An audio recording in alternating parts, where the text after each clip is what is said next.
Hello, Clyceer, Icarus for the NES Timeline. I still haven't gone back and checked to see if I actually remember to say for the NES Timeline on the first episode. Hopefully I did. Maybe I'll let me keep it anyway, because it'll say NES Timeline in the title. But anyway, we're in a dungeon. They have branching paths and stuff. These jars make snakes if you run under them.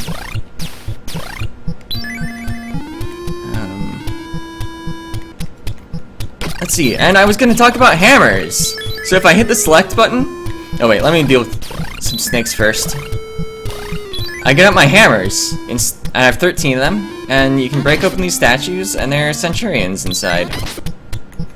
And... that's the main use of hammers. I can also use them as a 5 damage melee attack, which is kind of useless.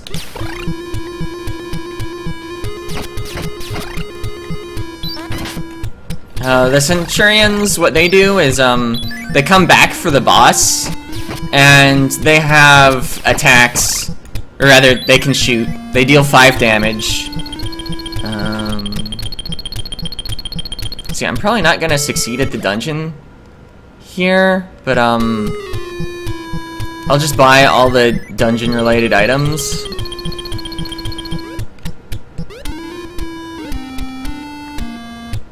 Because I'll get my hearts back when I die.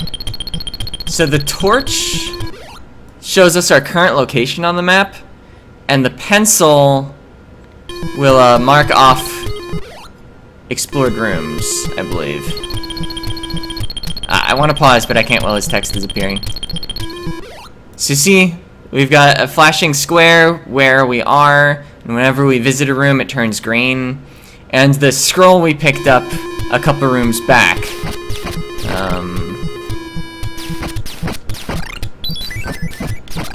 will be showing us, it just makes that grid. It's the most useless of all the dungeon items.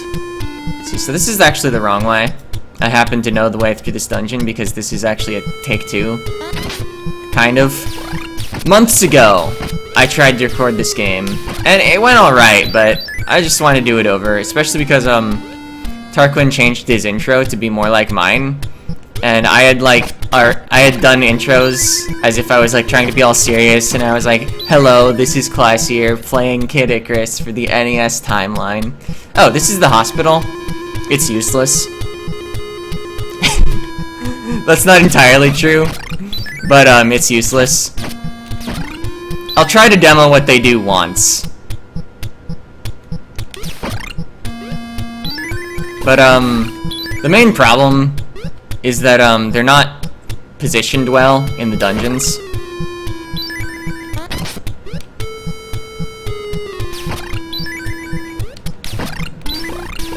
Yeah, also, in my first take of Kid Icarus months ago, I didn't have 15 health by the time I reached this dungeon, and so this dungeon was awful and took like an hour.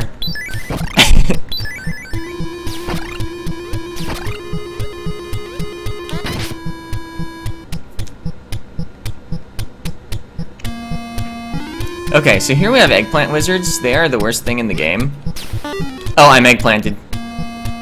So, when you're eggplanted, you can't attack at all, and it never wears off.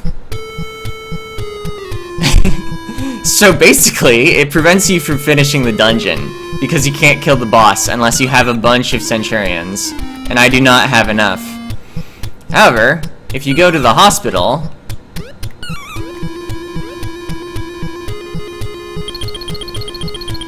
then it gets fixed. However, the hospital is about as far from the end as the beginning is from the end.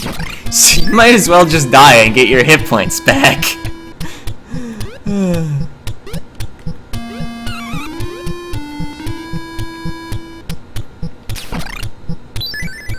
And actually, in later dungeons, the hospital is even more inconveniently placed.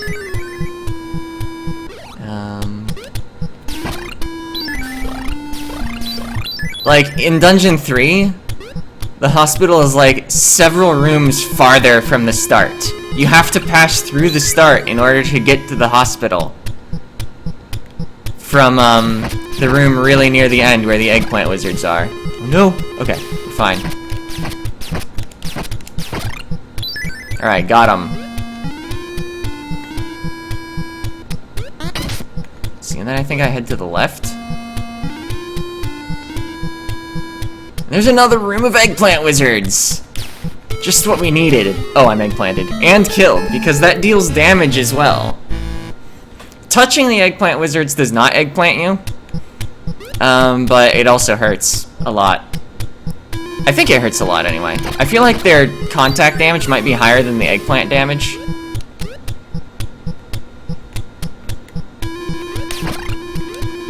Alright, not gonna bother getting any of the stuff. Oh wait, except I'm supposed to go like... Wait, was that the right... Yeah, this is the right place to be going to go to the end of the dungeon. Because, like, it's not actually that full grid that the map shows you, even. Not all of those rooms are used, which is why the map is super useless. All it does is make a grid. The pencil and the torch are more useful items, if you actually don't know where to go.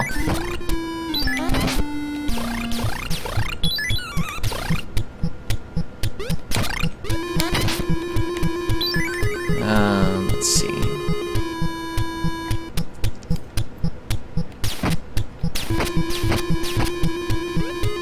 The eggplants have really weird arcs, I feel like.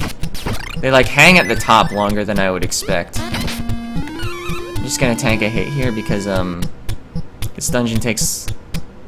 I'll be repeating these parts enough that I want to save the time. Or maybe I won't, because I have 15 hit points. Also, I like that this room is an exact copy of the previous room, except for there's no up exit. Oop. That's fine. Swinging and hitting nothing doesn't cost a hammer. Alright. So we've got these spike things that deal damage, of course.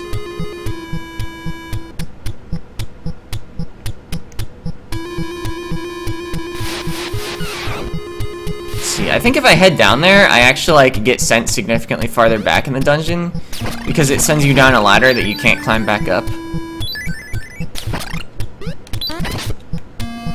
Down here is correct, though.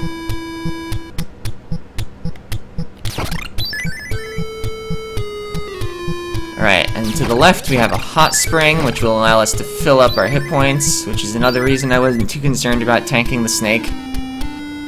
Yeah, it's not lava or acid, it's a hot spring with glowing golden water. I couldn't tell you why. Okay, maybe it's not glowing.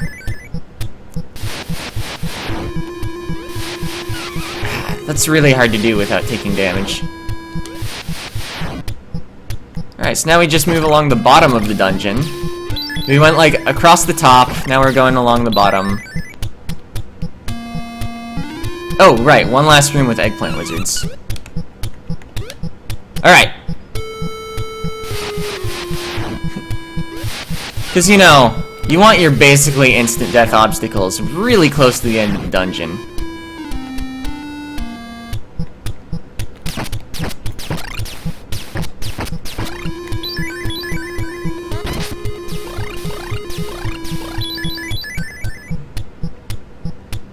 Alright, and I believe boss room to the right. I have 4 remaining hammers. I might as well break the statues in this room.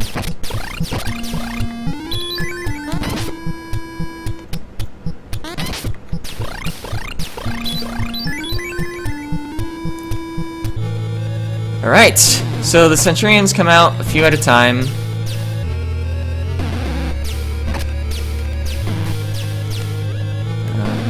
I think once that one dies, my next one will come out.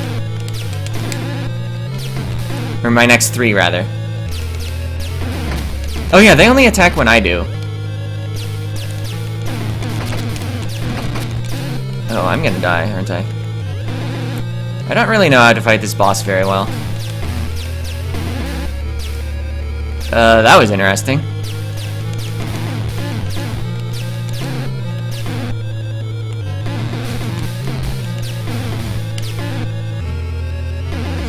Ow.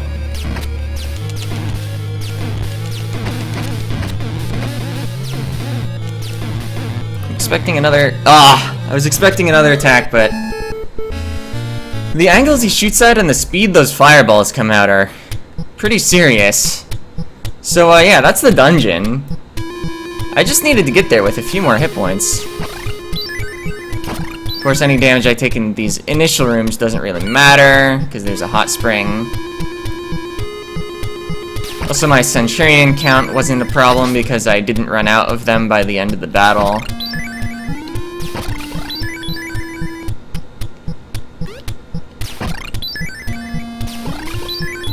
Don't know why I killed those.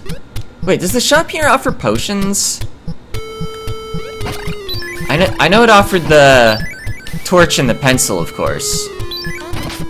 But a potion would basically guarantee victory. Well, if I could make it to the boss. Eggplant Wizards is still an issue. There's no item that protects against them.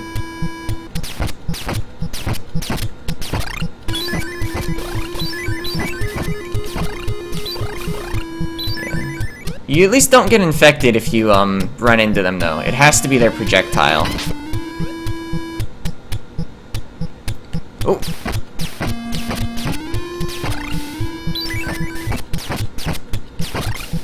Alright, one room of them left.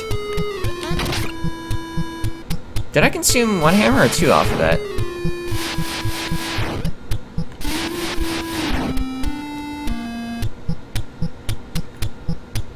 Because I hit two things. Snakes coming in made that a little difficult. Whatever, doesn't matter. We're fine.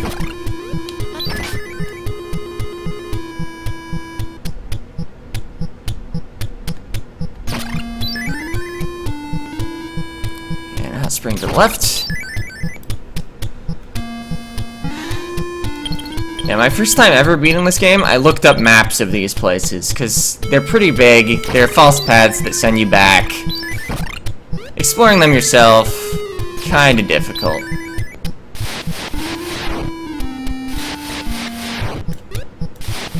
Alright, didn't take a hit there.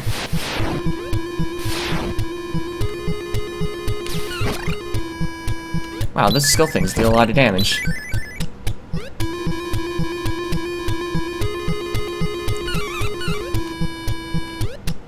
Alright, we're fine. I am totally willing to tank those hits because I believe the path through the lava is easier to avoid the eggplants.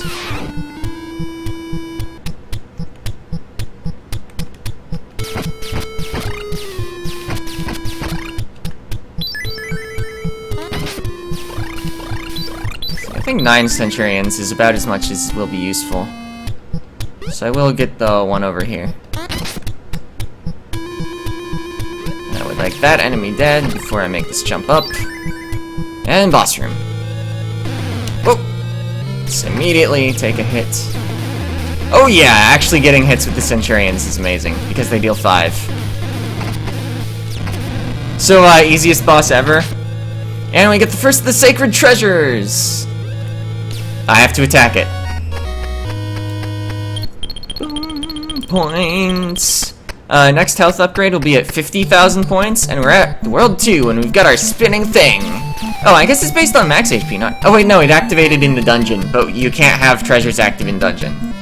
Because, yeah, it is based on current HP, but we hit a current HP of 15, so it's active forever. But anyway, that's it for this episode. In the next part, World 2! See ya!